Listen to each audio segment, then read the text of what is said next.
welcome everybody to Kenter at Your Own Risk. This is Kent. I'm back with Chris. We're going to talk a little bit about Game of Thrones Season 8, Episode 2. Today's date is April 26th. And I got all the boring stuff done in like 20 seconds. So, Chris, how the hell are you? Well, I'm actually doing pretty shitty this week. An outbreak of my shingles come back, so that's been fucking killing me. Yeah. Anyways, yeah. Sorry to bring you down right at the start. I've had a shitty week, but then you just kind of put everything in perspective for me, so that's cool. I can't complain too much, though. I only get a flare-up about once every 4 or 5 years, so... It's just my penance.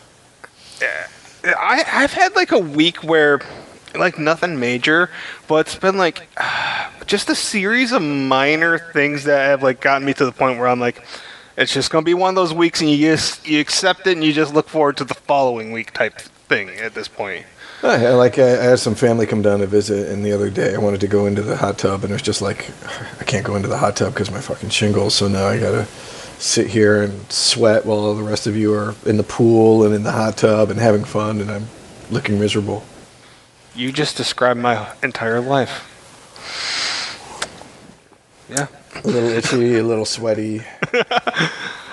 Well, I definitely always got the sweaty thing going down. Being fat, it's great.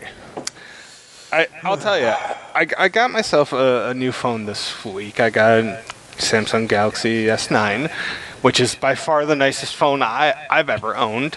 And immediately, you get a new phone and like it asks you for your Gmail account so it can sync up your shit. Nope, it won't accept it. It goes into like this vicious circle. I tried a few times. Factory reset it because, I'm 1 minute into the process and had to factory reset it 3 times. Had to make up my own Google account. Then I could put my original Google account in. And that was just the beginning. Like, I put a screen protector on within an hour. The screen protector shattered in my hand, spider web cracked shit. Like, what is, this phone's cursed. I'm convinced.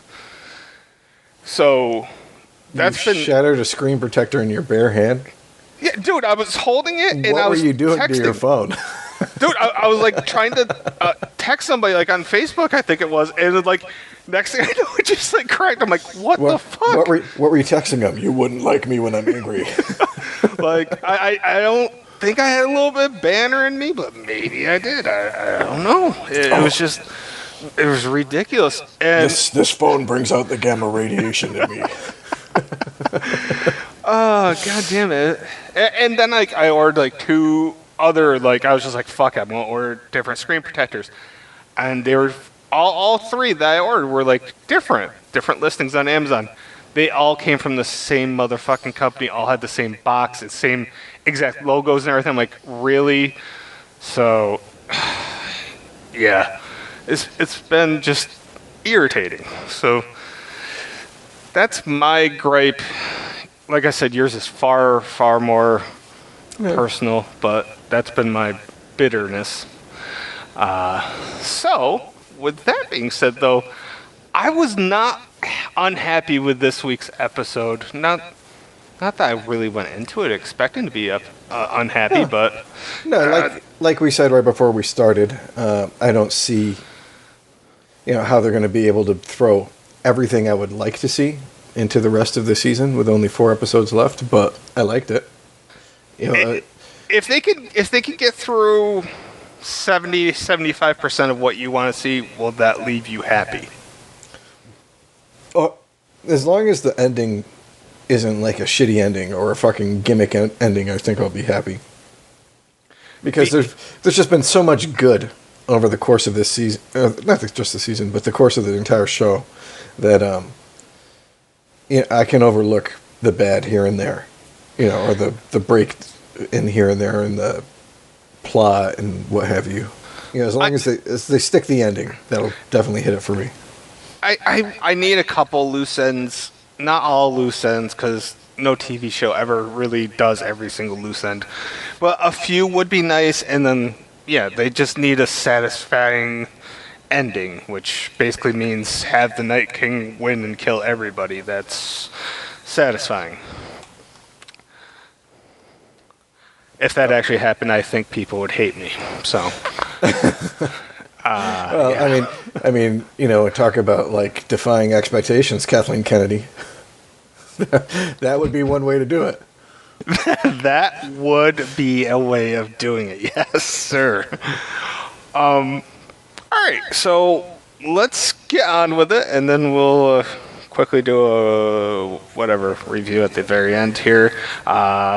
Basically, we're just going to go scene by scene. I took copious notes, and some of it's more boring than others, but a lot of it's pretty damn good. So we start off with Jamie kind of like on trial in front of everybody.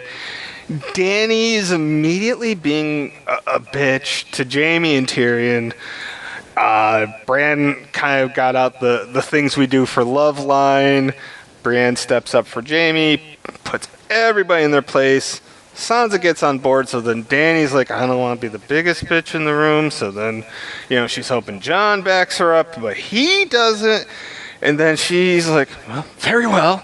And there was a cool little stare down with Jamie and Grey Worm.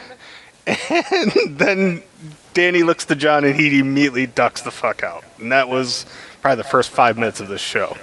What were your thoughts? All right. Well, I was like, wow, I didn't expect him to start already mid-trial, or whatever you want to call it. It wasn't. No, it was a good scene. Yeah, I would say Danny was less about being bitchy to Jamie, but definitely bitchy to Tyrion. I mean, at this point, I think she's got a little justified reaction to the dude who, no matter how you want to look at, like, was her dad crazy? Was he really this is the dude who pledged to serve him and then stabbed him in the back. Now he's pledging to serve her. He's like, is he gonna fucking stab me in the back? Is history gonna repeat itself here? Sure. And how much use is he gonna be with one fucking hand and no army, like he promised he would be coming with? So, I gotta tell you, I thought one of the most positive things I could do was to rewatch this whole series so that I would be a more competent individual doing these podcasts. What it has done has turned me into such a Daenerys hater. It's ridiculous. Like, now, like, anytime, like, she even, like, gives, like, a cross-eyed, like, anything, I'm just like, nope. Like, I get really kind of pissy because now I'm, like, remembering things from the past. I'm like, This third go-around watching it for me has, like, just completely, like, I don't know. I don't like her anymore. And, like, I can actually see, like, the time where, like, it made sense to like her at first. When she came out, she was the underdog. Yeah. And over the course of time, she swapped, and instead of being a better character than what she was, now she's kind of taking on a lot of those traits in the people that she used to fucking want to protect her subjects from. So, I'll even go so far as to say, like, you can almost, for me, looking back now, I can pinpoint that I completely forgave her when she had that witch try to heal Khal Drogo, right? Like, you can put yourself in her shoes and you're like, all right, you understand why she did what she did, and it was like a forgivable thing. But now looking back, I'm like, well, she keeps like saying she won't forgive this person and that person, but she did so many fucked up things on her journey that she's kind of just a hypocritical bitch, in my opinion. See, and I wonder how much of that would be different in the books, because the whole thing that went down in Meereen towards the end, before the very last part where, she ends up taking the whole Slaver's army of ships, is going to be different if he ever finishes the books than it was on the show, because of the way shit went down. Characters who died in the show are still alive in the books, and so on. So, really? Oh, like, okay, you remember the dude that she had to marry in order to make peace with the Sons of the Harpy, or whatever they were called? Yeah. In the book, he turns out to be the Harpy. Oh, okay. And instead of dying when they attack in the arena, she flies off on Drogon. Barristan Selmy's still alive, and he figures it out, and he braces the guy in his bedroom, and the dude has like two of the pit fighting gladiator champions with him who are his Kingsguard, and they both attack like the 70-year-old Barristan Selmy, and Barristan kills both of them and then fucking executes that dude, you know, in the name of Daenerys, and takes over as the head of the council until she comes back, because at this point Tyrion has just finally gotten to the city, but he hasn't met what's her face still. And same thing, Jorah's gotten back there with the grayscale, but he hasn't hooked back up with Daenerys yet either. So Barristan was such a great character. Yeah, dude, like he was such a, like when I read that in the book, and it's like they really do a good job of like showing like how wisdom and experience can trump, you know, just physicality in that fight. And he's just like he's like the epitome of like a paladin. You know, he's like the knight who honor and truth mean more than his own. His liege's honor and truth mean more than like his own honor. You know, so that was why he was willing to give up and leave when Joffrey, you know, booted him out and shit. So it'll be interesting, like I said, if he ever writes it and see how shit changes. So I think in a lot of like popular shows, especially, there's always like that popular father, grandfather, uncle type figure. Like one of those three are almost always in like a popular TV show, and like Barristan was like the epitome of like the lovable grandfather figure, but like it didn't, you know what I mean? Like the idyllic image of like this. There's a lot of that in this show, I think. Yeah, there really is. I think Davos fits that role a lot too. Mm-hmm. You know, the older guy with good advice and like the morality compared to. And of course, Tywin. Yeah. Oh, yeah. Well, maybe not so much the morality. No. You know what, though? I gotta say, you know, I always loved Tywin. Barristan and Davos were like Zuko's uncle, then Tywin was like Zuko's dad. I look back and I'm like, I always liked Tywin, and now that I'm rewatching it again, I'm like, God damn it, Tywin may be in my top 5 favorite characters. That dude is just such a fucking awesome actor. I love him, and like every time I see him in something. Did you see him in I think it's like a horror type movie called Patrick? Yeah, that was the one about the dude in the mental institution, right? And he was the one of the like the head psychologist or whatever it was. Yeah, I haven't seen it, but I wanted to see it, and I know that he's in it, and it looks good. Ever since the Golden Child, back when he was Sardu Numpspa. Ah. Well, there we go. You know, one thing, just to go back to the scene quickly, is I really enjoyed, for some reason, like, the quick 2 seconds of, like, Grey Worm and Jaime having, like, the little stare down. I don't know why, but I really liked that for some reason. Sometimes I wish I had, like, my own, like, Mystery Science Theater 3000 group with me watching shit when I was watching it, because like, when you said, when Brand's like, the things we do for love, I wish somebody had been like, oh, no, we didn't! I'm surprised that, I mean, I know Riff Tracks is popular, but I'm really surprised more of that stuff doesn't exist based on how much everybody loved Mystery Science Theater. Yep. But, alright, let's move on. Second scene, Dany bitches out Tyrion, says that he was full, and that she may need a new hand that will help her take the throne, and Tyrion suspects that he's going to lose his role, and quite frankly, this is going to be an ongoing story. I think 3 more scenes, at least, in this episode, but, I mean, basically it plants the seeds for what comes later on in the episode, right? Yeah, most of it. Alright. After that, Arya visits Gendry, asks about her weapon. I like the fact, like, it was interesting. He suggested that Arya stay down in the crypt, and she was not having that. And that she just wants her weapon to be made. And once again, it's kind of like a thing that's going to be, we're going to come back to. I don't know if there's really much to talk about on that. I don't know. I mean, I really don't think Arya should be in the combat. I mean, people want to act like she's such a fucking badass, but really, like, all she did was get the shit kicked out of her for like a season by, the waif. She's never really had to fight with other people. Is the waif officially dead? I can't remember. I feel like they made it seem like she was, but is she officially dead? I don't fucking dude. Who the hell? It's hard to tell with those because like, who the hell knows if like she died or somebody else from that face died or. Gotcha. Well, I mean, Arya. Arya is a badass in her own right, and I think everybody would agree with that. But on a battlefield, she hasn't experienced any battlefield time, right? No, I mean she's like literally she's fought with the waif, and she dueled with that dude back, whatever his name was, Sorrel, in season 1, the dance instructor who was training her to use the sword. Yeah. And Syrio Farrell. Syrio Farrell, that's it. And she had the one spar with Brienne, but that's it.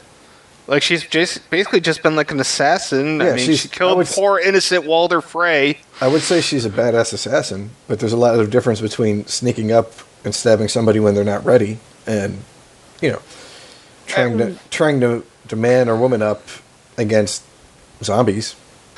Realistically, I mean, I don't know about you, but I don't see her playing. Obviously, they're going to give her a role for this fight, but realistically, you don't expect her to be like. She's not going to be the one that gets behind the fucking Night King and assassinates him. If anything, her bigger role comes against Cersei, wouldn't you think? I mean, there's three things with Arya that could possibly happen. Somebody was saying in our blog, she's the one who kills the Night King. That's what the whole weapon was for. Somebody else said, Jaime dies and she's going to take his face and kill Cersei that way, or she dies. I don't really see a fourth option. I think those are basically the three paths Arya has to walk. In which one we get is going to just depend on what the writers wanted.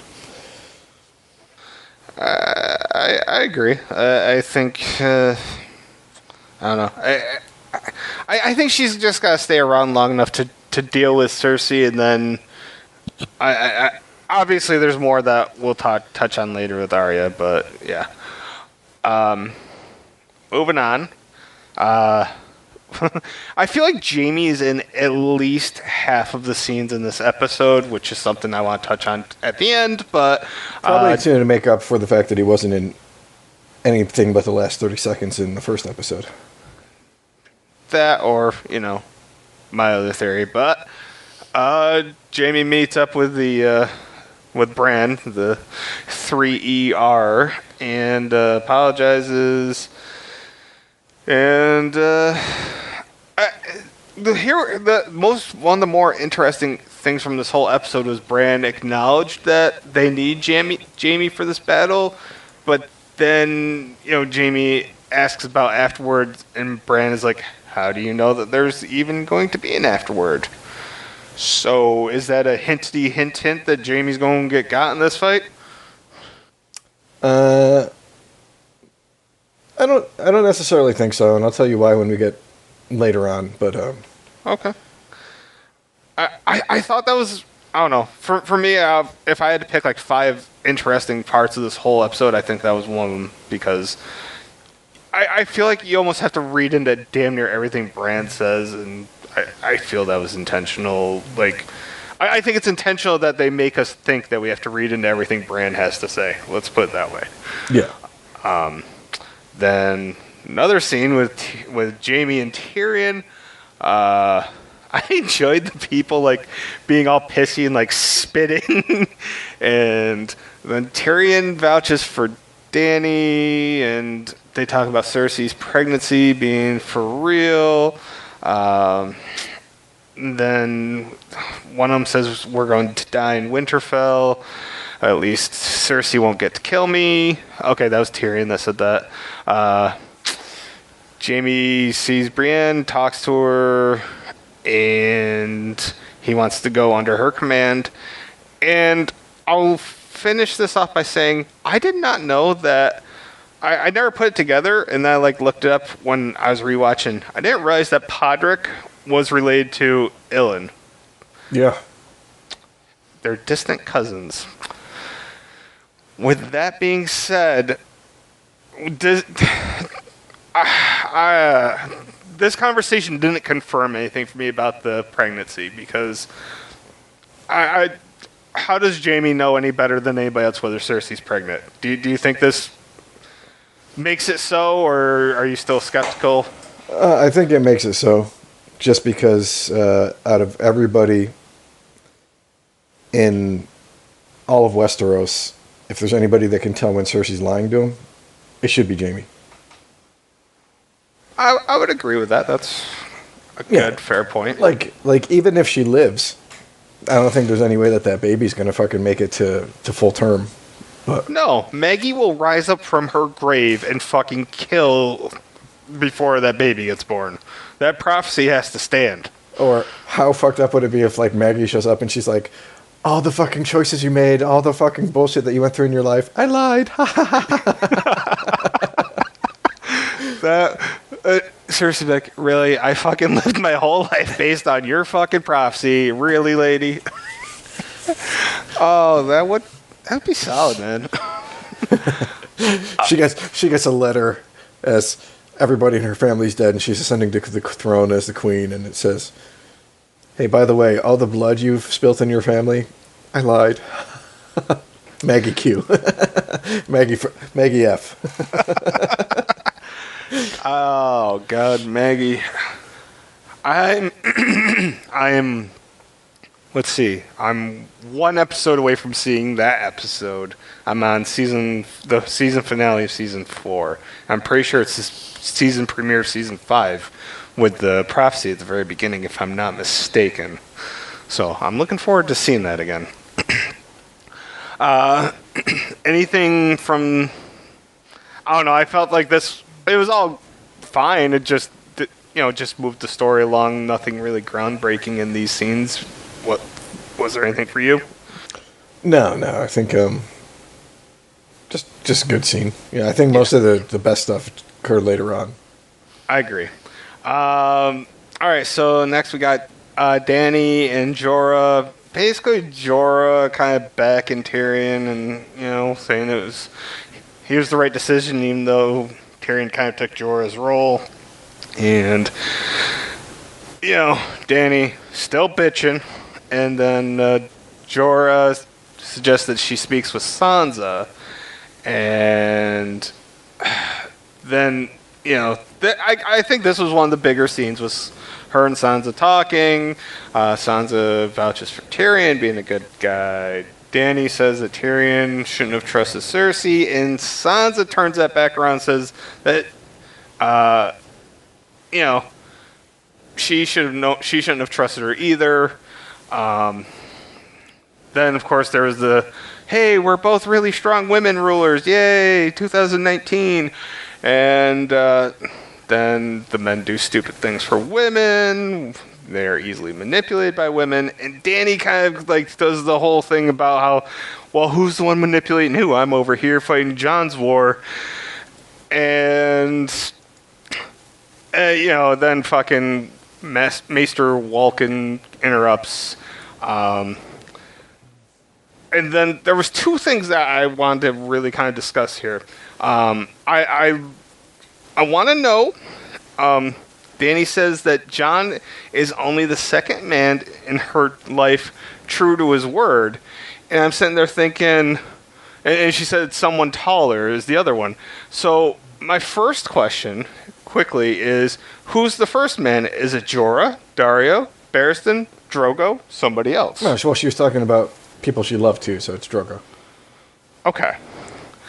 And I think the more interesting thing here was Sansa asked, what happens after they defeat the dead, because the North, promised that they weren't going to bow. I feel really vindicated because I want to say I brought this up 2 or 3 times in the blog last week. Yeah, you did. So have your Gendry moment here, Chris. All right, I'm good.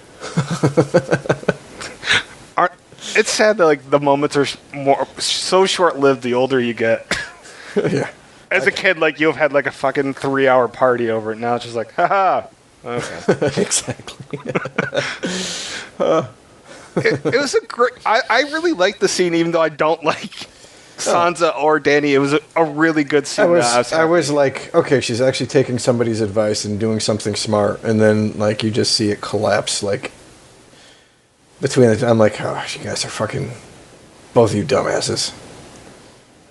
Yeah, and god damn it, I just powerful women rulers. I'm just sitting there like, oh god, I did not need that. Like, just different wording would have made that scene slightly better for me, but it had to be that way. I know it did. It got the reaction it was supposed to get from me. And basically, I mean, just because this kind of rolls right into that scene, Fuckhead shows up and he reveals what Yara's doing, and then he wants to fight for Winterfell.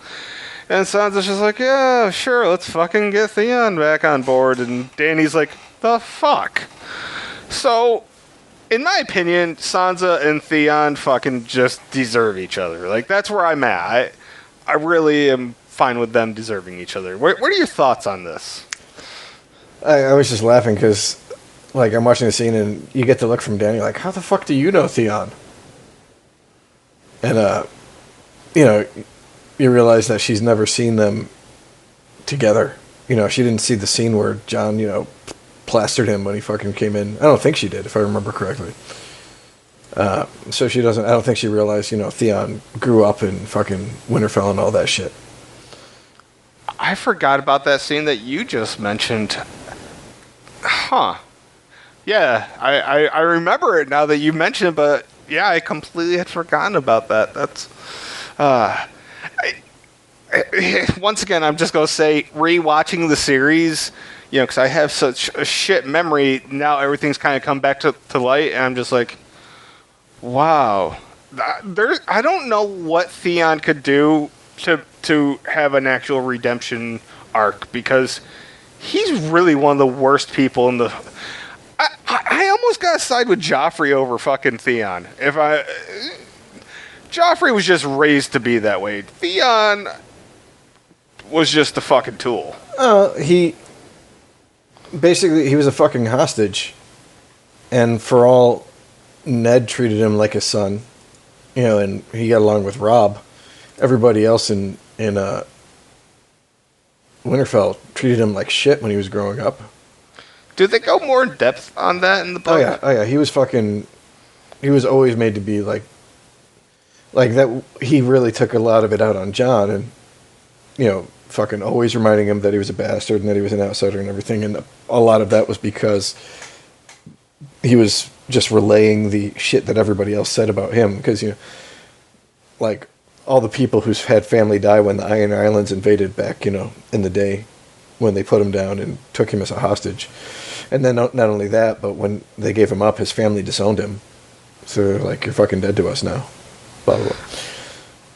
I feel like the show, especially like the first few episodes, tried painting that picture with Theon, but they didn't have enough time or didn't know exactly how to paint that picture, whereas the book could. So from, you know, just visually from the show, Theon just seems like a prick, but I'm sure from the book it makes him a lot more... No, don't get me wrong. He was a prick, and he was a, you know, all that shit, but, you know, there was a little bit of reason to it. But it was justifiable in some way. He doesn't really become sympathetic until you see him, you know, because you see him take Winterfell, because I don't think he's ever a point of view character until maybe like book 5, and then then when you see him from a point of view, he's Reek. He's not even Theon anymore, and you Ramsay did way more shit than they actually showed in the show. Like, he flayed some of the skin from his fingers, so he lost a bunch of his fingers because they just died because they had no skin and they kept getting infected and stuff. So, you know, besides also cutting off his penis. Ramsay, now there was a fucking gangster, man. I liked Ramsay the first time I watched this, and now that I'm watching it again, I'm like, there's something... It's just because of my hate towards Theon. It's not that I'm saying Ramsay's a good person. It's just since I don't like Theon, the enemy of my enemy type situation. Just saying. You know what I would love to see is way more like genre crossovers with fantasy. Because Ramsay reminds me of like the start of like having a serial killer in a fucking fantasy scenario. Yeah, I could see that.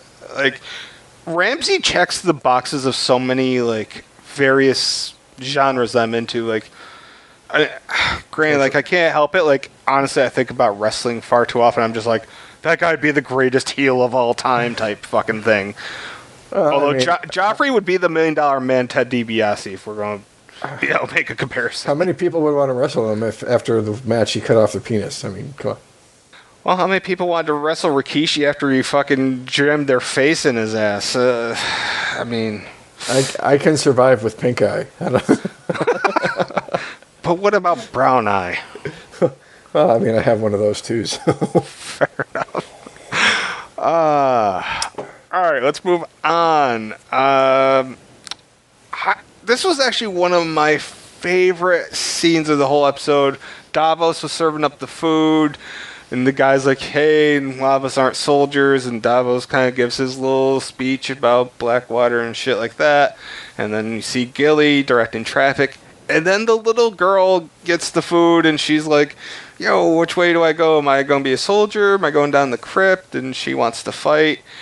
And Gilly convinces her to go down the crypt to protect. And at that point, I hadn't, that's only halfway at probably like 20-25 minute mark. I already declared that little girl to be the MVP of this particular episode for me, although there is another candidate obviously later. What are your thoughts? Yeah, like I didn't even think about the fact that she probably reminded him of Shireen with the scarring on her face until I saw somebody post that in the blog. I was like, oh yeah, you know what, that probably hit home for him too. Yeah, no, I like that scene. I liked what they did with Gilly, especially because this is the first time we've seen her this season, and what they did with Davos. Like, he's one of my favorite. Like, I'm just waiting for him to die because he's like a good person, like he's a like moral compass. He's like a Ned Stark, and so he can't survive in this world. Yeah, moral compasses do not last in these shows. And Davos, I don't know how he survived, how he never got burned up by fucking Melisandre, who's still absent. But, Davos has consistently been just a great character, well written. I'm really not looking forward to seeing the Shireen episode. I may actually fast forward during that scene. I really hated that particular scene. So, but, I love this scene. And, after that, we had Ed, Tormund, Beric all return. And, of course, Tormund asked about the big woman. And I feel like everybody watching had a little smile on their face. Oh, not only that, it was a nice scene to show, like, how real the relationships in the North are. Yeah. Like Jaime shows up, everybody's like clapping hands and they're all standing on. Like, even fucking Tormund shows up and he interrupted that fucking hug between Ed and Jon. And, Jon was still happy to get the fucking hug from him. So, I mean, you get the real feeling that these all people are really friends, I mean, Tormund's basically like that frat guy that everybody still likes. Like, he can be a little obnoxious, a little bit, a little too much, but you still gotta love the guy, kind of. Yeah. Yeah. Once again, I liked it. The next scene was possibly like one of the most star-studded scenes in the show's history because pretty much every big character, with the exception of like, Cersei's crew. I would say every minor character, with like two main characters, but you're basically missing out on all the Starks, all the Targaryens, all the Baratheons. Okay, everybody that's alive at this point, though. Yeah, is pretty much there. and Bran talks about how the Night King's going to be coming for him. So now, I'm sorry. I was thinking of the wrong scene. My bad. Okay. You're right. Okay, continue. So yeah, we're at the scene with Jon giving the speech. We're going to edit that. All right. And and I would say they're making strategy about how everything's going to go. Dany gives the order of Tyrion to stay in the crypt because he is important, and I would say the big part of the biggest thing about this was about Bran and how the Night King is marked in. The Night King knows where he is, and I think it was Jon that said, that they got to keep the dragons close to Bran, not so close to the battlefield, which obviously is going to be a huge difference maker in the next episode. I think that was some obvious foreshadowing. The whole thing about getting rid of Bran gets rid of history. I liked everything going on here. And then Tyrion and Bran had their little chat at the end. Jon took off without talking to Dany again. Varys had no lines yet again. Do you really just identify with him because he's bald? I'm going to go on record and say that Varys has been the one consistent person that has been looking out for the realm this whole time. Even when he, I didn't pick up on this as much, because early on, especially the first time watching it, because you see Varys kind of under the, for so many seasons in King's Landing, kind of serving under the Lannisters. You just kind of see him as kind of like a not a great character, not a positive character. But then, I rewatch it, I'm like, no, he's been. I don't know. I almost feel like he's one of the bigger good guys in the whole show. Think about it like this: what would have been different if Varys had decided to include Ned in what was going on instead of excluding him and being one of the people who led to him getting killed? Varys would have got. You think so? I think because Ned was too noble, too whatever for his own good. I think that was the big thing that they wanted to expound on, and they still continue to. But I mean, that was the big thing. Ned is too honorable for his own good, and that's what happened. And I think Varys knew that. No matter what he did for Ned, it wasn't going to be enough to save him. So Varys had to look out for Varys. Well, I mean, but Varys is here supporting Dany, and yet Ned was the one who was like, hey, don't fucking send assassins over there to fucking kill her. Just fucking leave her alone. I mean, you send assassins, you're no better than her fucking crazy father. Yeah, I can see that. I mean, don't know, man. All Varys had to do would be like, hey, Ned, Littlefinger is manipulating your wife. And hey, guess what? The whole fucking situation turns out way different than it would have. Because, yeah, Ned was noble, but Ned also wasn't fucking stupid. I agree. If I'm in Varys' shoes, I think I still do what he did. I don't know. That's a tough proposition. I'm still going to side with Varys on this, but in that case, is he really defending the realm, or is he just defending himself? I think that's another good question. I'm still going to say he's defending the realm. It was kind of like I don't know. It's almost like kind of realizing that there's going to be a shitstorm before things can get good. Kind of ideology versus trying to make everything good in that moment. I don't know what the right answer is there. Yeah. Imagine what would have happened if instead of the entire Seven Kingdoms going to war and you have Highgarden dead, the Stormlands just decimated, the Dorne without leadership, the North fucked up, along with the Riverlands, Casterly Rock bankrupt, the thrown in huge debt to the Iron Bank, and the wall down, and the wildlings invading. And if instead you had worked with somebody to curb Robert until he died, and then brought Dany over, while undermining Cersei and Littlefinger in the court. Yeah, I don't know. I mean, there'd be a lot less people dead and dying in the next couple of episodes. I agree, but I don't think... I don't think that... I think if things play out slightly different early on, I think Varys dies very early because... And I think no matter what, Cersei was going to try like hell to get, power. And Tywin was going to do whatever. Like, the Lannisters by nature were going to do whatever they could, and... I think Cersei would have been content to keep on keeping on like she was. Like, Cersei didn't want power until... Like, she never ousted her children. It wasn't until after Tommen killed himself that she's like, fuck it. I'm the queen. I'm the Pope now, bitches.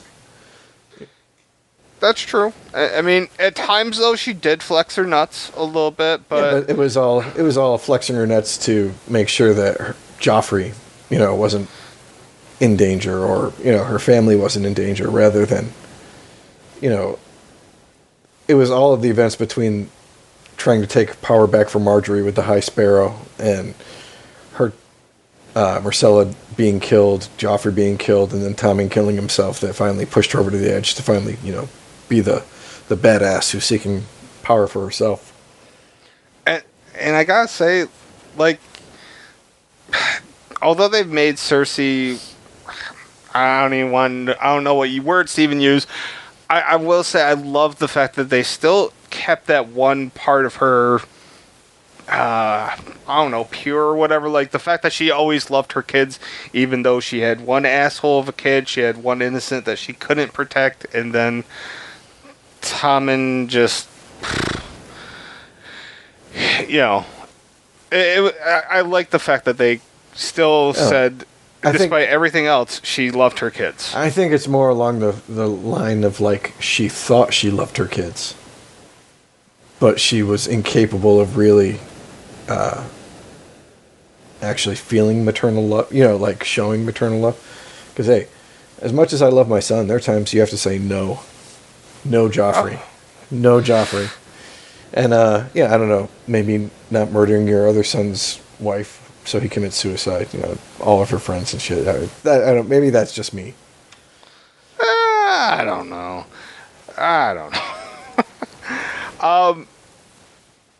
So, here's my question. I don't remember what the hell I asked in the blog, but if I didn't ask this in the blog, or even if I did, I still want your thoughts.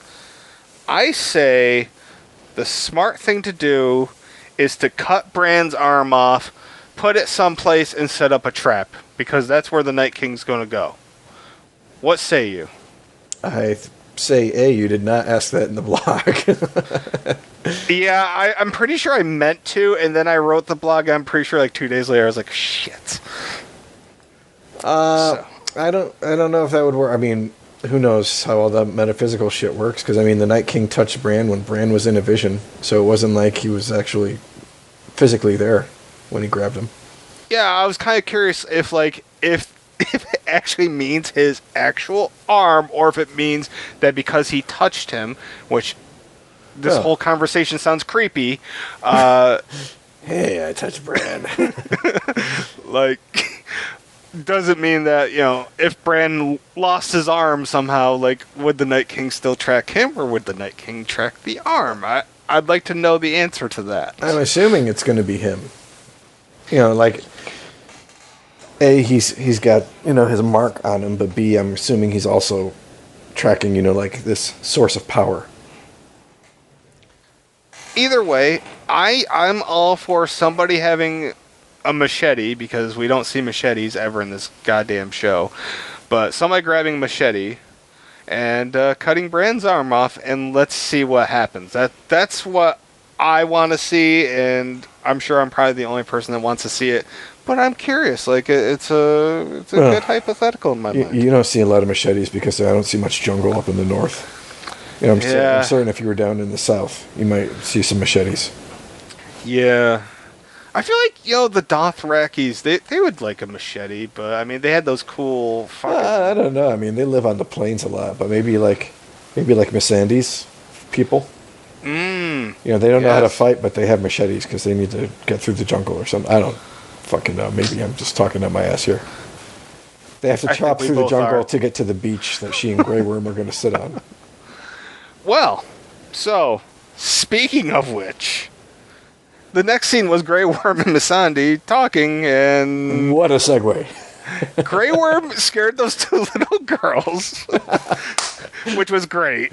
And then Grey Worm's like, all right, what are we going to do when the war is over, Danny's enemies are defeated, which it just kind of shows a lot of naivete from Grey Worm, thinking that, all enemies are ever going to be defeated. But I think it's honest though, because he's like, this isn't our land, this isn't our people. I mean, look at them; they're fucking afraid of us just because of how we look.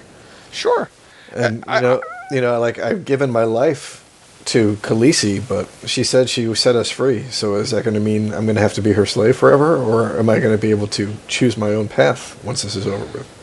Technically, he's not under her. Like, she set. When she set them free, they were free to join her or walk away. So, I think they're free to walk away. More importantly, do you think either of them are ever going to make it to Nath? I unfortunately think they're both on the chopping block. I would say I haven't read any of the responses to the final question on the blog of 3 people that are going to get got, but Grey Worm's definitely a big candidate to die in this next episode, I think. I don't know. I think he's dead. Grey Worm's on borrowed time. I thought Grey Worm was actually going to die back in season 5. Yeah. Or season 6 when they did that whole when they took Casterly Rock and then the army showed up. Yes. Yeah, there's been plenty of times I didn't think he was going to make it, and he's made it this long, and it's been great, but he just seems like a character that's destined to die before it's over with. So, yeah, it was fine. I could see like some of the Unsullied taking Missandei to Nath, but that'd kind of be pointless, and they don't have time to waste to show that. So, I mean, that's assuming that she survives too. So, yeah, I'd like to see her survive. I also really enjoyed I think it was yesterday, watching that episode where Grey Worm's like taking a bath and like he's checking her out when she's nude, and they have that nice awkward conversation. I love that. It was good stuff. Next scene, Sam asked John if he told Danny who he is yet. Ghost is just chilling. Ed joins them. Their watch begins. I like how I was talking to my brother and he's like, "Where the fuck has Ghost been?" He just fucking shows up out of fucking nowhere and he's on the wall. I'm like, "Well, you were asking if we were gonna get to see him." I'm like, "We got to see him." It's just Ghost and Nymeria that's still left, right? Shaggy Dog died. Yeah. Lady died. Rob's dog died. Rob's dog died. Did Summer die? That was Brand's. Ooh. Summer may have died like when the Whites came after. Yeah, I don't remember. Like the Hold the Door episode. I bet that's my guess at least. Yeah, because I don't think he was. Well, I don't remember him being under the ground either. So did he die before? I don't fucking remember. Yeah, I don't remember. Come next week, I can give you an answer to that because I'll be caught up to that point. You know what? Hold on. Let's Google. Oh, we have a thing called the internet where we can look up any possible thing and get an answer within seconds. Tell that to my parents' generation. They won't believe you.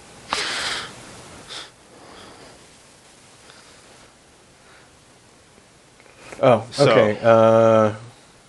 Summer dies to attack the Whites, sacrificing his life in order to save his master. So yeah, Gotcha. he died in the Hold the Door. Okay, so there we go. I like the whole their watch begins. There's something cool about the fucking fuck, man, the guys on the wall. What the fuck were they called again? The Night's Watch? Yeah, Jesus Christ, my mind is whatever. But it's almost like watching something about, the French Foreign Legion having to hold like a fucking, fort in Madagascar against fucking onslaughts of pirates or something. Yeah. What I liked about this episode, this scene, my God, I really need to get some sleep. I like that John's like, Sam, why don't you just stay in the crypt? And Sam's like, hey, I was the first dude that killed a White Walker, that was and awesome. I killed Sam some Thens. And then, like, Ed's like, no, it's not. He's just like, it's just Then. I don't know. I liked it. It was a nut.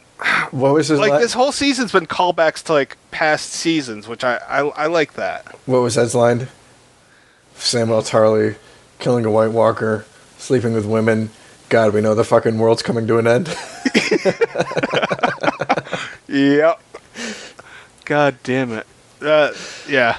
Ed's a funny dude, and I was trying to figure out when the hell Gren died, and I'd forgotten all about that fucking scene where they had to hold the gate. From the Giants, yeah. In the battle for the wall. When I was rewatching that yesterday, I'm sitting there, and I actually really remembered, like, the day that I first saw that episode and getting so pumped about fucking the Giant, because, I don't know, I'm a fan of Giants, and I was very curious how that shit was going to go down. So, I don't know. I remember exactly where I was watching that particular scene. Anyway, it was just a nice, I would say at least 3/4 of this episode was just like nice scenes that were fun, or nostalgic, whatever. It was good. All right, so the 13th scene is the scene that I think is the best. Tyrion, Jaime are drinking, and this leads to Bree and Podrick. Then Davos comes and hogs all the heat. Then Tormund creeps in, and first of all, Tyrion asks Tormund if he wants a drink, and Tormund does the cheesiest thing, almost like a fucking Captain Morgan thing. Raises his horn and says, "Brought me own." And I'm like, how's that not like a commercial already for some kind of alcohol? Because that needs to happen. And then Tormund gives Jaime the whole fucking story about being called Giant's Bane and suckling at the teat of some giant that he slayed when he was 10, and he dripping fucking milk. God damn it, this was just amazing. My wife looked at me when that scene was over. She's like, do you think they actually told everybody what he was going to be saying, or did they just say, hey, Tormund's going to say something, sit there and just watch him? I hope that they just gave, they didn't tell anybody, because their reactions were priceless. You can see that a couple people trying not to laugh while he's fucking going on. I crawled into bed with her and suckled from her teat for 3 months. That's how it grew so big. I'll tell you what that scene reminds me of. And I know it's very opposite things, but the funny aspect of it reminds me of the lineup scene in The Usual Suspect when Benicio del Toro's just fucking... I flip him for real. I fucking flip him. What is it, Thursday already? That's what that scene reminded me of, because you could just see people, wanting to fucking burst out laughing. I don't know. This was my favorite scene. Oh, give me the keys, you cocksucker. Give me the keys. Oh, Bryan Singer, why did you have to go fucking ruin that for me? Oh, shit. So, I mean, there's really not much to say, but this had to be the most entertaining scene, right? This was for you? This was the heart of the episode. There's a break in it, but, just the whole group of them. Right. Yeah, because we'll come back to them. Having characters growth. Yeah, that was what really made the episode stand out for me. Actually, you know what? Screw it, because that's the last... let's go right into the... I'll go back, but, a few minutes later in the show, basically, they say that Brienne's not a fucking knight, and Tormund's like, getting outraged and fuck tradition. If and I was a king, I'd nut you 10 times. Not 10 times over.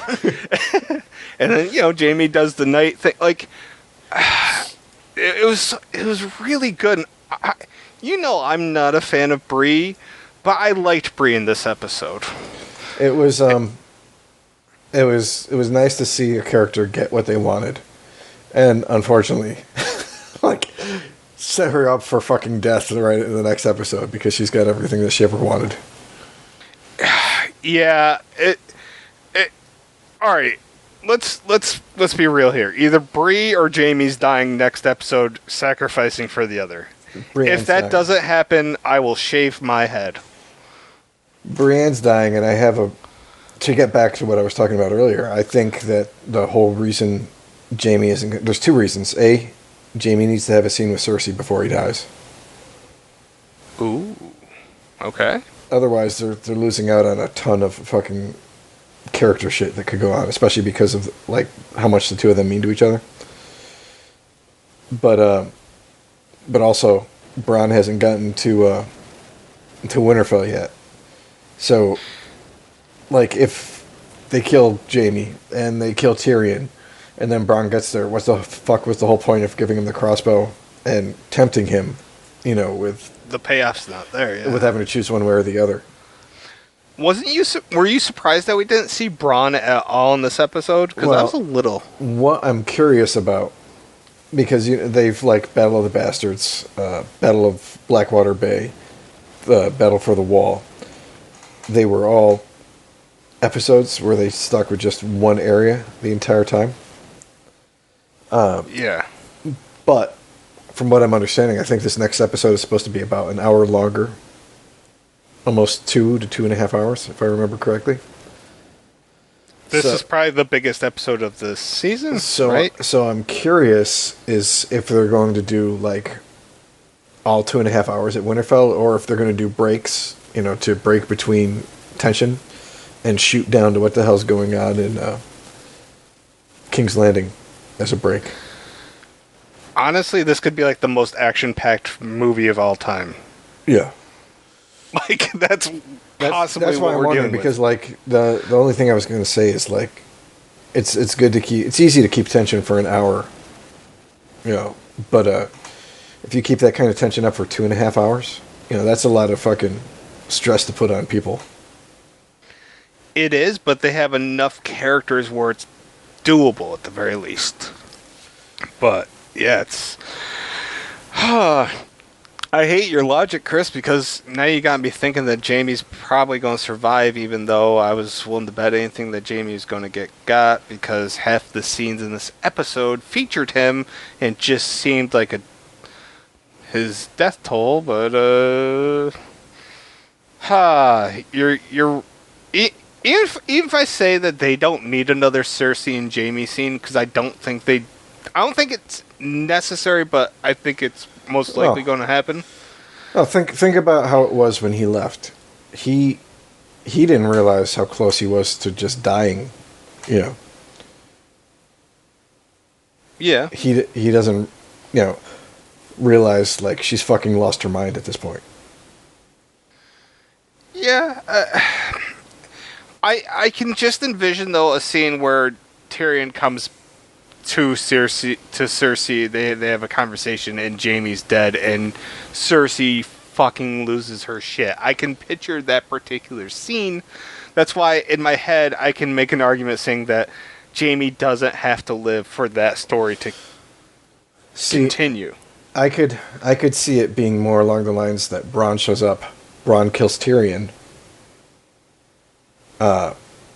which causes Jaime to finally fucking lose it. So when he sees Cersei, he's like, it's over, I'm fucking done with you, blah, blah, blah. And then fucking the Mountain kills Jaime.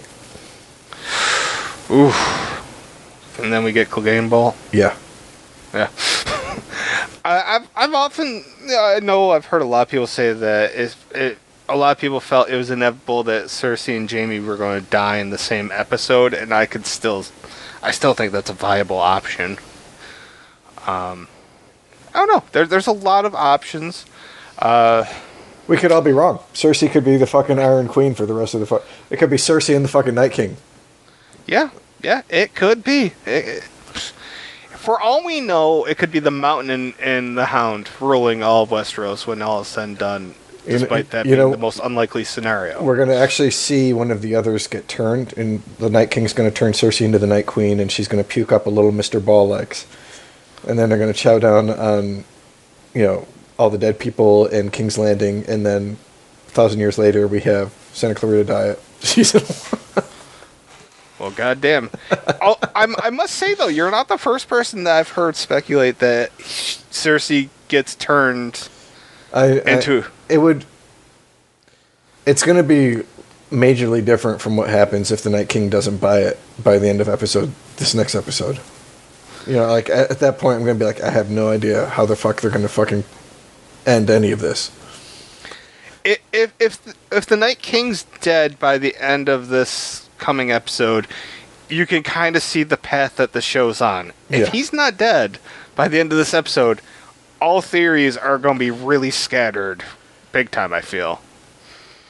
I mean, I have a feeling that the White Walker army is going to be resolved by the end of this episode. Well, I think that's why they're... Yeah. I mean, if it wasn't going to be, I feel HBO would have, as I've been arguing with people, and now I feel wrong, but HBO, there's no way they're giving away a 2-hour episode when they could get more subscribers. So there's got to be a huge reason why this is getting as big, and it's got to be that particular reason, right? Mm-hmm. It's got to be. Well, I mean, not only that, but like somebody was saying, well, I think one of the questions you asked was, do you think it's all going to take place in Winterfell, or are they going to have to flee? There's no way that they could flee.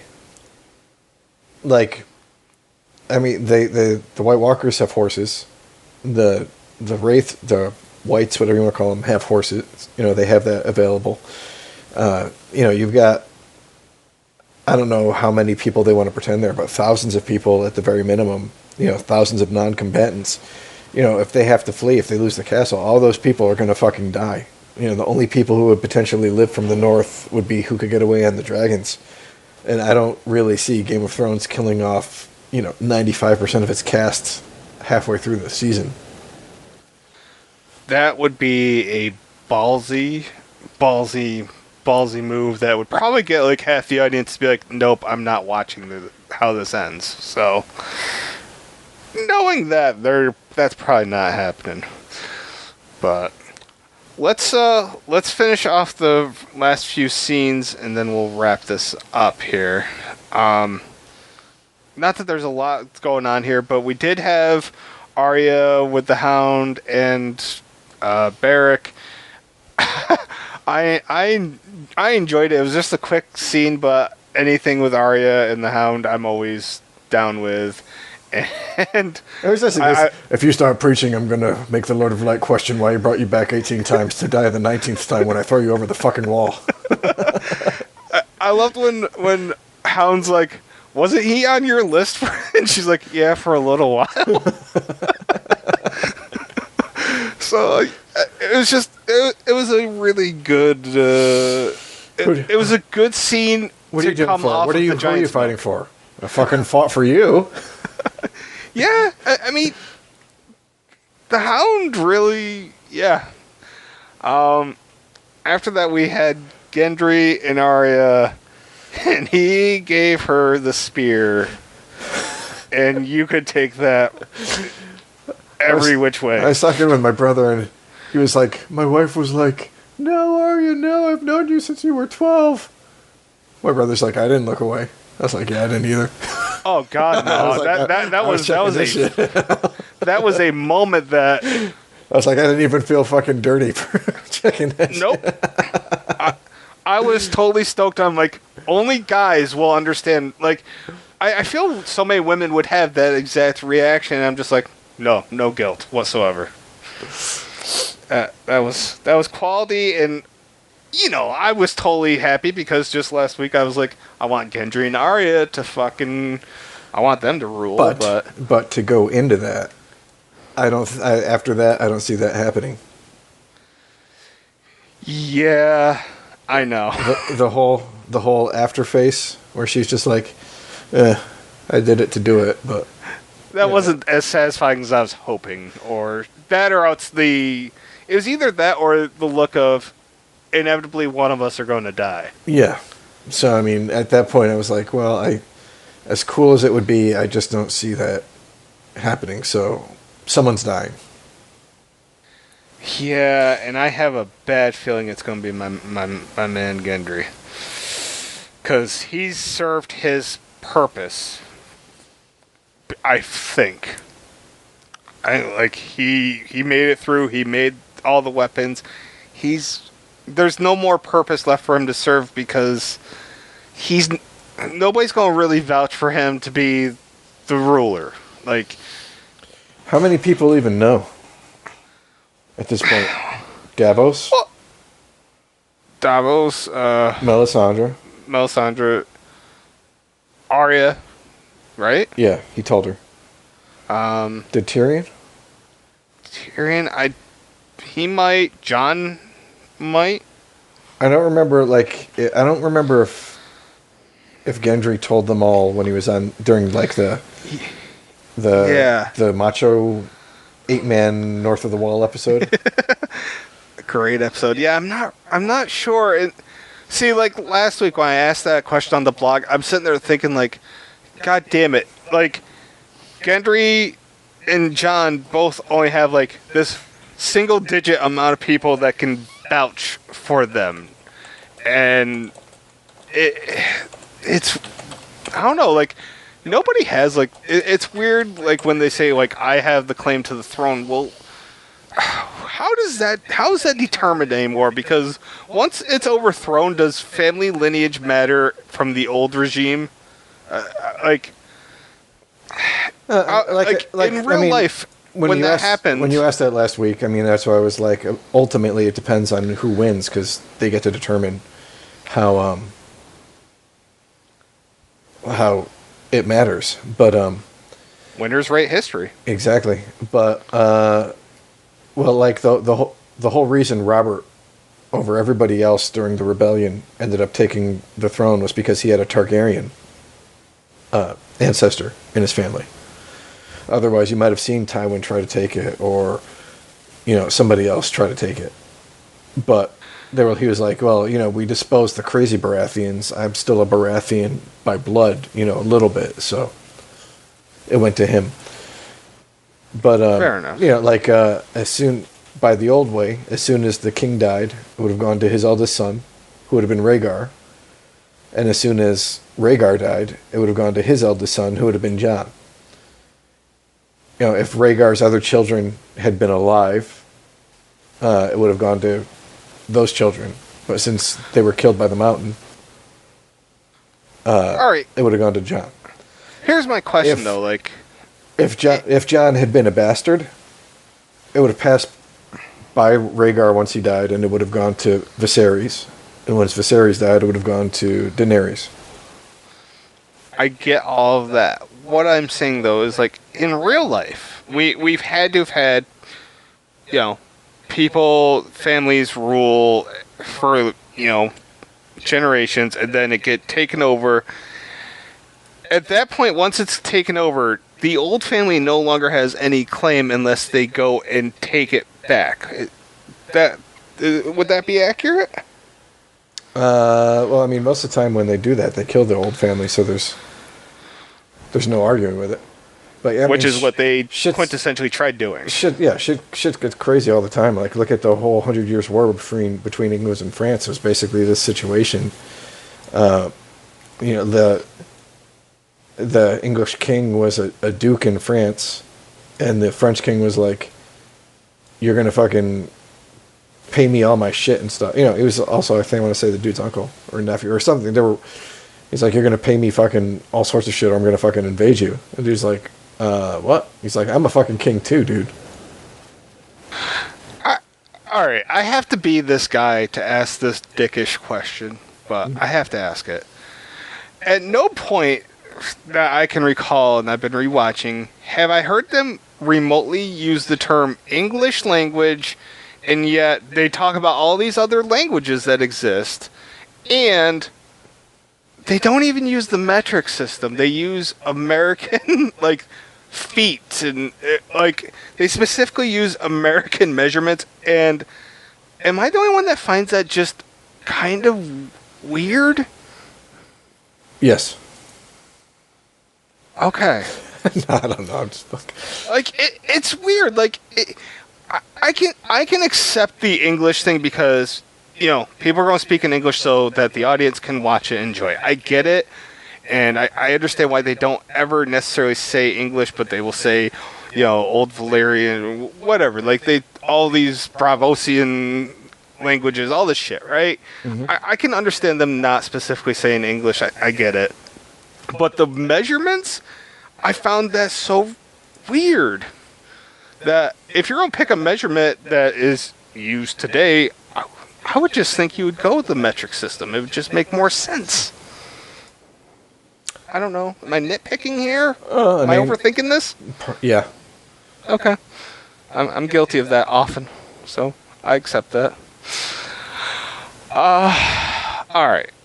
Let's get back here. All right, so... All right. Jorah, Lyanna Mormont, bickering. Lyanna's gonna fight. Sam gave Jorah his father's sword. And as nice of a scene as that was, let's talk about Lyanna on the fucking battlefield. Are you not excited for this? I don't know what she's gonna do. Like, she can't even fucking hold a sword.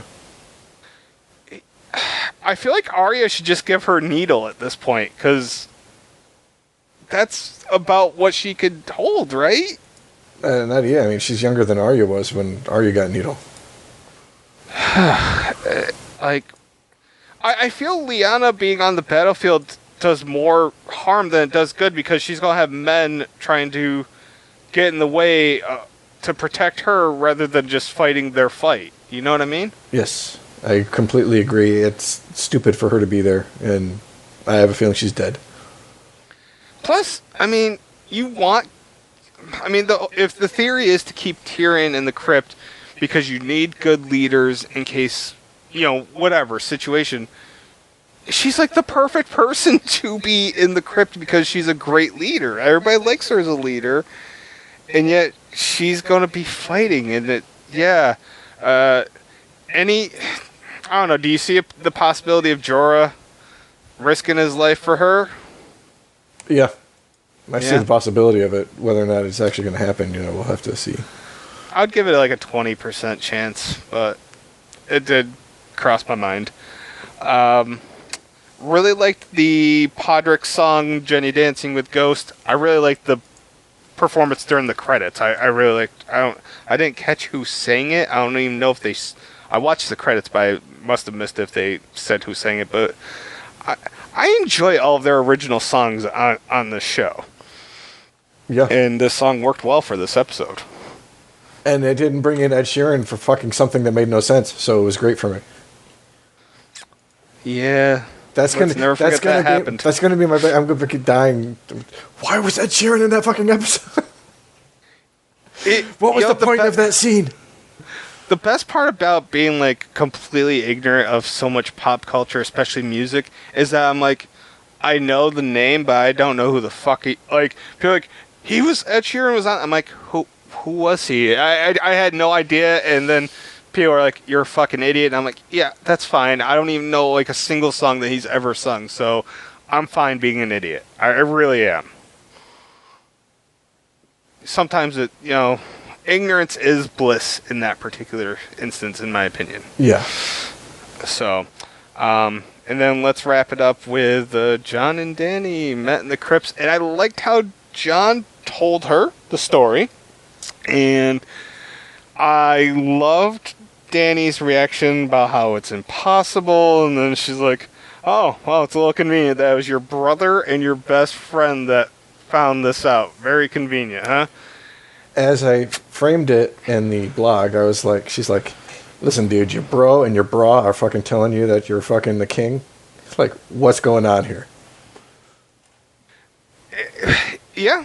I mean, it's the reaction she should have had. And Not that I like Danny any more or any less for that. I'm just saying, like, that is the exact reaction anybody would have had in that particular instance, I feel. Right? Yeah. I mean, I think it's funny that she's like, I don't know if it's ironic or funny or what, but I think it's like she's ready to kill Jamie because her mad king father was murdered as he was about ready to burn millions of people to death. And yet she's willing to believe, yeah, it's funny. Everybody always said Rhaegar was so kind, but he was raping your aunt all the time. He was just raping her, just fucking in there, raping her. I was just like, wow, believe the worst about your brother and the best about your father. Yeah, it's just choosing what you want to believe instead of, using common sense, I guess. The psychology of Danny, and let me ask you this since you've read the books. Do you feel, I mean, obviously they go more in depth, but from the books, is Danny more sympathetic on the page or on the screen? Yeah, I think more sympathetic on the page. I mean, she's one of the main characters. Like, I want to say there's maybe like 17-ish or so characters that we've seen through point of view with. So, you get a lot more from her. Like, they're able to show much more perspective in the show because they can show, the events from everybody happening all at the same time. Well, in the book, you're only seeing stuff from one person at a time. So, yeah, I think she's more sympathetic in the books. But again, we've gone past where the books have gone. So it's just been the showrunners writing how they perceive her shit going on. Fair enough. All right, so with that being said, now's the appropriate time for any predictions because shit's going down next week. We are going to lose some main characters that we have grown to like and or love. I'm looking. I opened up the blog now and I'm seeing a lot of Grey Worm, which I've noticed at least 2 people have Grey Worm as one single word. A little disheartening. Jamie appears on there a little bit. Jorah's on there. Theon's on there a lot. Man. I feel like somebody that isn't obvious is going to die, though. Well, let's just go through people. Okay. I don't think Jon or Dany's dying. Although I'd be very happy if Dany died, because that would make things a lot easier. What about the dragons?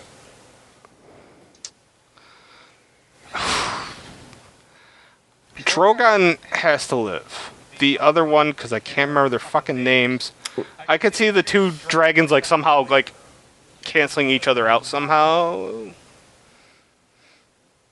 But then you wouldn't have Jon and Dany riding dragons into King's Landing. Alright, I'm going to say neither dragon dies. Alright, what about Sansa? No, because the writers hate me. What about Arya? Fucking 50-50. She might be like number 7 or 8 on my list. Yeah. Alright, so Tyrion? Tyrion, I'm 100% safe. See, on the other hand, I really feel that there was a lot of foreshadowing about throwing all the non-combatants into the crypt where all the dead people are. Oh, shit. So I'm assuming some people... you know what? I really feel... Like, I don't know if Sam's gonna live, but I have a feeling Gilly's fucking dying. I could see that. And by the way, they made little Sam grow up quite a bit. Like, you only saw him for like 2 seconds, but I was like, oh, he got really big. They probably, it's not even so much that they made him grow up, it's like he actually just grew up and they're like, oh, fuck it, we're not recasting him, that's too much work. Right, makes sense, yeah. All so, right. I mean, that puts to me, like, a possibility for, like, a lot of the non-combatants to fucking get got. Sure.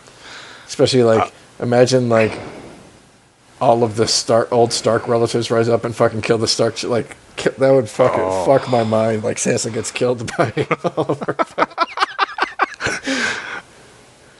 I didn't think about that, and god damn it, that would... but that puts Gilly, Varys. I'm not sure. Do you think Davos would be down there, or do you think he's going to be like up on the wall with the other dudes? Davos is going to be up. He's going to be... Because Breeze... I think they said Breeze got the west side. I'm guessing Davos is going to be east side. So, I mean, that puts a lot of potential people at risk. Yeah, I mean, they don't have much guardians. They have the little girl. She's one of the most gangster people down there. Yeah, I mean, think about it. They could have had her and Lyanna, but Lyanna's fucking everybody over by fucking going out into combat, so... Right, yeah. Which would also make sense for Arya to have stayed down there, but nobody would ever convince her of it. That just wouldn't happen. Yes. So, all right. What about Bran? Or the Three-Eyed Raven? I mean, all right. What did you think of the whole Sam, like, your history and blah, blah, blah? And I thought that speech was kind of fucking cheesy. I felt in some way, I was like, are they foreshadowing that this is how this show ends? That was like what was in the back of my mind was Bran dies, history dies with him. I don't know. I think it's a little more depressing. Like if I see anything being cliche, I see it being like Bran later on down the road, you know, writing about all this shit that happened, you know, putting it in a book and like closing the book as the very fucking ending scene of the fucking show or something. Will Bran be like in modern day like society, just having written this whole book and be like, haha, I just made myself the hero? he's like, fuck you, George R. R. Martin, I finished. That would be amazing. I don't think George will be coming back to HBO for anything after that. No. Fucking Oh god, like what was it? It was Stand By Me that had like that ending, right? Yeah. Yeah. I don't know. I mean, like a lot of it would depend on like if the Night King died. Like it would be really depressing if they're like, you know, the whole Night King's whole purpose is to kill Bran in this battle, and then he kills Bran and doesn't die. That would be like super fucking depressing. Yeah. But I mean, there's a chance. If you think about, I think Bran's one of the... I think Theon is definitely going to die saving Bran somehow. Whether or not Bran actually gets saved, or, you know, it's just a temporary thing. Theon's fucking gone.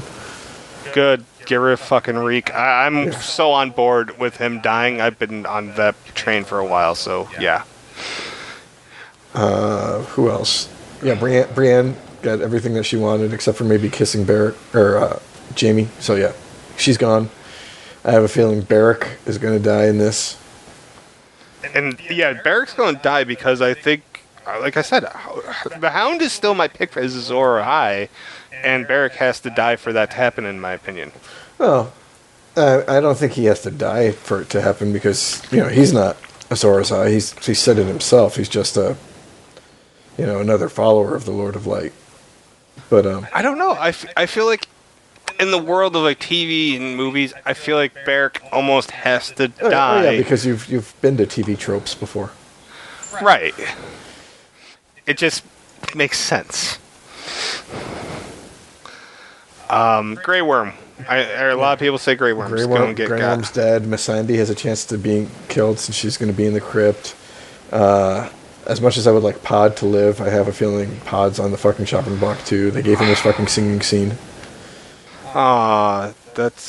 He's never going to be able to please the whores of King's Landing again, though. Somebody said, you know, they should see Sansa ending up with Pod. I was like, that would be a good couple because he would just, like, for her, because he would just, like, fucking do whatever she said. Yeah. Yeah. Who else was I fucking thinking? Varys. Varys has a chance to die now because he's going to be in the crypt. Tormund has a chance to die because he's going to be out there. I have a feeling Ed's going to die. I think Ed is going to die. I think Tormund or Bree is going to die. Like, See, there's that weird triangle with Jamie, Tormund, and Brienne.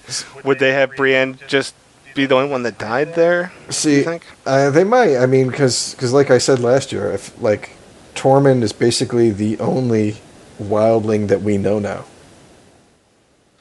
Yeah, they pretty much killed them off in the Battle of the Bastards, right? Like the rest of the wildlings. I mean, they just never really bothered to introduce any new ones, ever to make it. So he's the only point of view character we have from that point of view. Yeah, I mean, Gilly's one, but she's not going around and being involved in battles and all that shit. So if they're going to pretend still that the wildlings are a good portion of the forces from the north, and then they kill the only person, I mean, then that would be like, we don't see much with the Dothraki, but we still see Dothraki around all the time to, remind us that they're still there. That makes sense. So I don't know. I'm like 50-50 on him, but yeah, I mean, I don't think we lose any of the really major players, like the people who I would say would have their names above the title this week. But I think we lose a shit ton of fucking minor people. God, there's a part of me that says, all right, here's a question. If the show was to kill off Jon or Dany, would this be the episode to do it, or would it be like the 5th or 6th episode to do it? I almost feel like it would be neglecting the fact that they've just brought tension in between the two of them. Agreed. If they did it now, it would be like if they killed Jaime and Tyrion, and then Bronn shows up and he's like, "Oh well, I guess I got a whole bunch of gold and a really cool crossbow, and now I don't have to kill my friends," kind of shit. You know what I mean? I'm definitely. I think Bronn's showing up to save. Bronn's going to be the fighter that saves them in the crypts, perhaps. Maybe. I mean, that would be, I guess, badass. I mean, maybe he'll finally get to actually sleep with a prostitute without being interrupted afterwards. I don't know. No.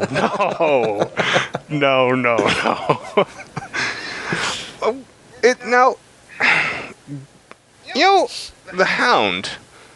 Do you see it? He's going to be on the battlefield most likely. If they kill him before he fights his brother, so many people are going to be pissed off. So I think that would be one of the things that would cause fans to quote-unquote riot. I really do. I mean, they've been building up to it since fucking season 1, so if they don't show it to us, that's kind of like a fucking big-ass letdown.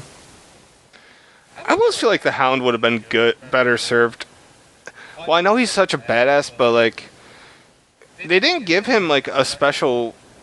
Did they give him a special weapon? Gendry made him that Dragonstone battle axe, yeah. Okay, yeah. Okay, so he's going to have to be on the battlefield. Okay. I was like, Hound would have really been good to keep in the crypts. Like, now that you got me thinking about the goddamn crypts, I'm sitting here thinking, like, they should have at least one warrior fucking stay down there with them. And he would have been a good choice. Because he really has protected a lot of people and killed a lot of people, but that's his charm. Alright, let me ask you this. Of everybody that has a really good chance of dying, who do you think's gonna... If you had to pick, like, one of the 5 characters that seems most likely to die, and you had to pick one that you say is going to live.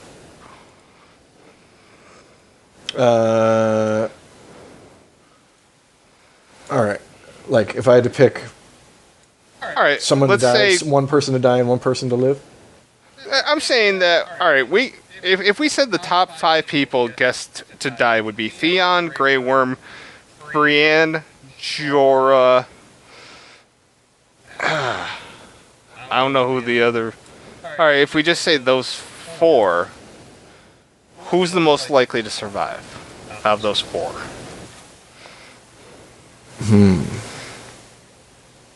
Let's say Jorah. Fair enough. I could see that. I would pick Theon just to spite myself. That would be yeah. Like Theon's arc is done. Brienne's arc is pretty much done. Grey Worm's arc is done. I mean, I don't know. Like Grey Worm, if he pulls it off, if he pulls it off now, he's going to live to the ending, and then he and Missandei are going to go to Naath, and they're going to fucking maybe adopt kids since they can't have them. I don't know, but yeah, that. Like a lot of it's just going to depend on who makes it through this week. Right. And I'm excited by the. Well, I assume you probably noticed that we have a new person contributing to the blog this week, so I'm excited about that. Yeah, it looked like we had a couple more than normal. As far as I know, we just added Johnny. I mean, we added Chris B last week, and now we got Johnny this week. So we grew in size, like the Grinch's heart. So that's a positive. I don't know. Is there anything else we need to talk about before we end this thing? My brother was laughing. He was like, "So, how many people are going to try to give Jorah a fucking sword before the end of the show?" At least 4 more people. At least. Gosh. Yeah, I don't know. I'm just excited. And the thing for me is that it starts at 9, right? Like, they haven't changed the start time, correct? Right. Like, I'm usually sleeping at 9, and do I wake myself up and force myself to stay awake? Or do I just get the good night's sleep and wake up fully wide awake and alert to appreciate it? And I think I gotta go the latter option. All I know is it's going to suck because I'm working Sunday night again, so I'm going to have to watch it Monday morning. And since it's going to be an extra hour, that means I'm going to have an extra hour less sleep before I go to work Monday night. So you're gonna be thrilled. Yeah. Yeah. Fantastic. Well, we'll be back again next week to discuss next week next week's podcast could actually be really short because it's going to be so action-packed that it's really not.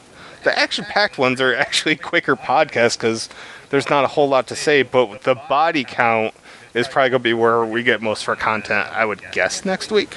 One of the things I really like about this season is who the fuck knows?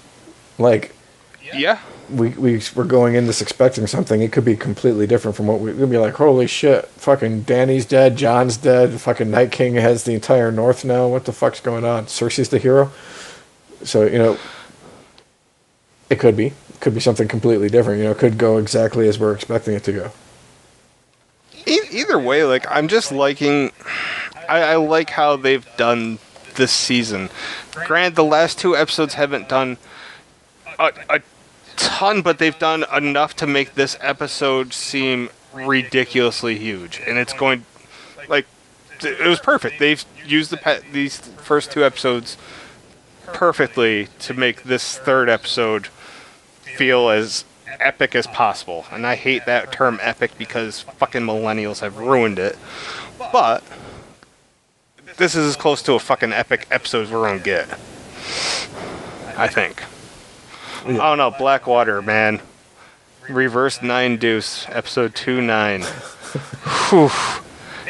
That episode has a 9.2 on IMDb. Last I checked, I was like, yep, still my favorite episode in some ways.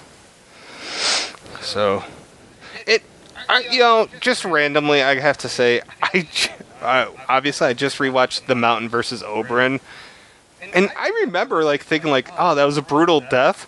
Watching it again, goddamn, that is a fucking brutal fucking death. Oh yeah, like the fact that they show all of it, fucking. I'm not sure if I've seen a more brutal death on a TV show. What about What about Gus in Breaking Bad? Ooh. That one was really... I think Oberyn was more brutal, but Gus... it's like all big shows, I think, all have their one big death. Like Sons of Anarchy had the fucking Opie death, and despite all the deaths we've seen in Game of Thrones, Oberyn still stands out, right? Yeah, I think so. I mean, I think back, Hannibal you saw more gruesome after death, but you didn't like actually see most of the kills. You know, I never saw Hannibal, but I think I bought it on Vudu. It was like dirt cheap, like $7.50 for the whole series. dude, that is my fucking favorite TV series. Like, if you watch it and you want to be like, I want to do something, I would fucking be there in a fucking heartbeat to go over that with you. You know, it's interesting that within the past month, I've had at least 3 or 4 people say, like, hey, if you ever want to go back and, like, talk about, you know, for example, Hannibal, and, like, there's been other things brought up, feel like, I'd be totally on board, and it's making me wonder, like, is there an audience to just go back and just talk about shows that were really great that we just never went over? I'm thinking there's a possibility to this. So, I don't know if anybody's listening to this podcast and wants to see something like that happen with either blogs or podcasts. Leave us a comment. I'm really curious because I'd be willing to, put the time in. I would, because there's a lot of good TV that never got reviewed on the website that is better than some of the shit that's on. Well, definitely after we finish the individual episode by episode, I want to take a week or two, but do like a whole overall Game of Thrones, look back on and discussion. Well, yeah. Well, my idea was to do, like, as I said in that one message to you guys, was to do, like, a lot of top 5 lists, building up to, like, a final discussion, I guess. But I thought the top 5 list, I think there's a lot of potential for it to just be short and fun. I'm hoping that's how people look at it. Maybe not, though. Yeah. But anyways, so we just gave the fans a little bit of insight as to what to hopefully expect. So that's good. Do you have any final thoughts before we end this? I'm really looking forward to next week. Yeah. Today's what? Today's Friday, right? So yeah. In 2 days. 2 days. Yeah. Fucking A. All right. So we're excited. Hope you're excited. And with that, I think we're gonna call it an episode here. So, thank you guys for listening, and we will be back next week. Peace out, yo. I like the word yo.